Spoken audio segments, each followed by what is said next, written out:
It's an eye. Get it? It looks like an eye.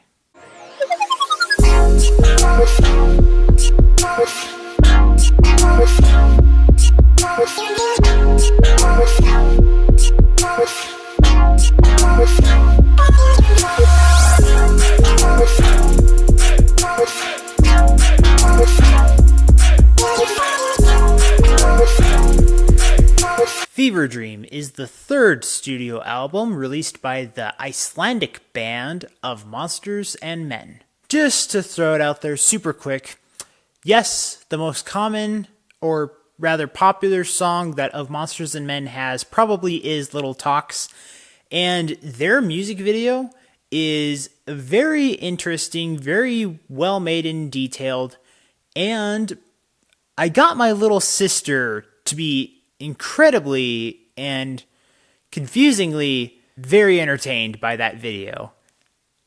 I'm not sure what got into it. It's probably because it's, I guess, animated. I'm not sure, but just fun little tidbit right there. I wouldn't consider myself necessarily hit or miss with folk music, but it is a genre that I feel like I gravitate to when the right songs are presented in front of me. There's a lot of this music that I think I would normally have a fun time with. This album, I feel, presents itself a little differently. And I'm going to define it this way. It's a different take, and you either go with it or you don't. So having said that, let me kind of share what my direction was like. I've got two songs in here that I would really like to highlight. First being the first song, Alligator.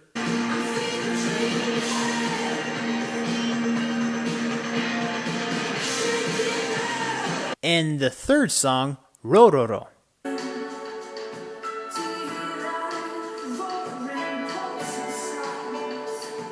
Which kind of just implores a good, simple production that you just enjoy because it's part of the experience. Yeah.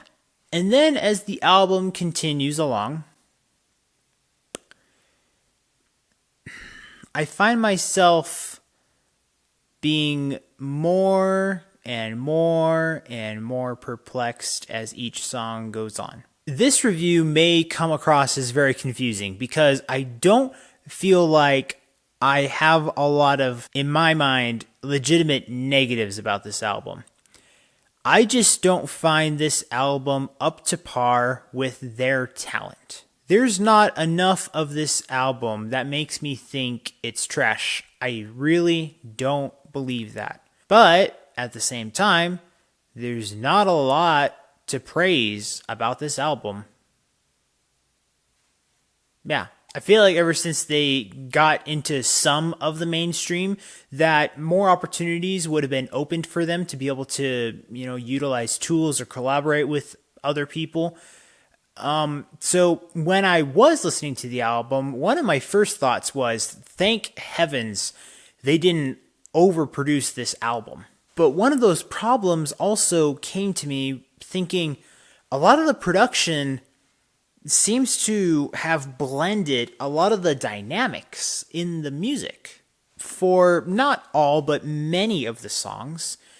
And that kind of takes away one of the, what normally for great music eliminates a core factor that would make the music have a little bit more range. Especially this genre. This genre would greatly benefit from some very, not just clever, but effective dynamics. Just right before the halfway mark, I start noticing that this is going kind of in a downward slope.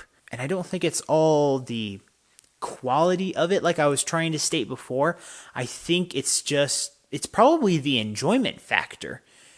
And your expectations. It's like, I don't really expect much more. If we're just going to go through it, we're going to keep going. And they're like, oh, the album's over. Oh,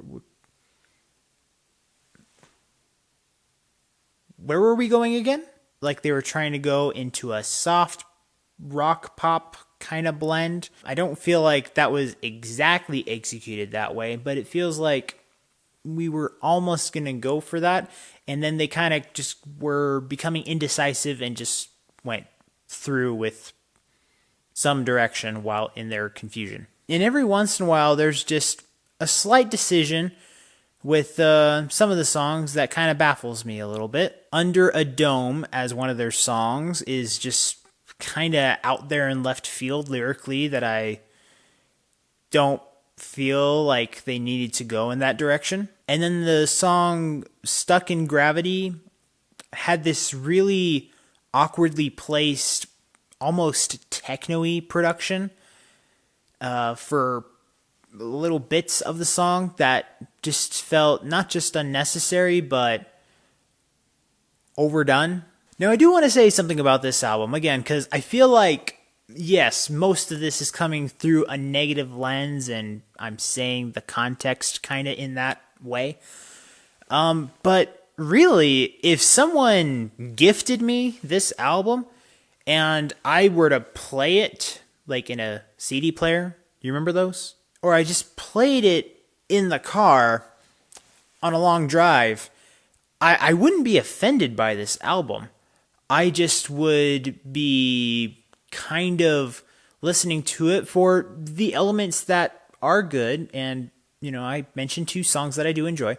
But beyond that, it's like I wouldn't care. And I feel like a lot of those elements would just go in one ear and out the other. And the few negatives I would just simply be perplexed by. And that's about it. The thing is, it's just lacking qualities of what not only do we expect, but from just what the music should demand of itself. So I look at this album and I don't think, oh gosh, how awful is that? I don't think that. But rating it and wanting to recommend it, that is a little bit of a different story, because I don't have any impulses to say anything overreactionarily positive. So after having listened and reviewed this album with production of 66%, creativity 66%, expression and lyrics 75%, this album gets an okay. Again, yeah, quality dipped down low. It's bearable if you can kind of define it that way, but yeah, I'm not offended by it. I don't think it's going to be my worst of the year list at all. It's just, you know, we wanted more. That's really what it comes down to. We should have expected, and we probably did actually want more from this. As always, guys, thank you so much for watching. And remember, if you want to discover, promote, and review the best in entertainment, remember to subscribe and follow all the social media for this channel so you can get that yes in your life. See you next time.